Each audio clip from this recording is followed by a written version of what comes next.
Assalomu alaykum, hurmatli obunachilar, tinchmisizlar, omonmisizlar?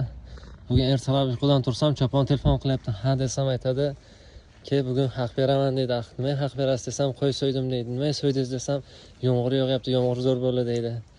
Bo'ldi, kechga boraman dedim.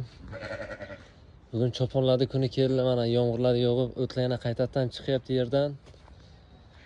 Nima deymiz? Qo'ylarni yana dashga beramiz. Assalomu alaykum obunachilar, tinchmisizlar, omonmisizlar? Mana bugun qo'ylar zo'rdan zo'r udarlardan ko'rsatib o'tamiz. Yangi partiya. Bu qo'yimiz birinchi qo'ringa bo'g'oz yelini to'ldirgan. Jun orasida ko'rinyaptimi yo'qmi bilmayman. Narxi kelgan bo'lsak, narxi 5 million.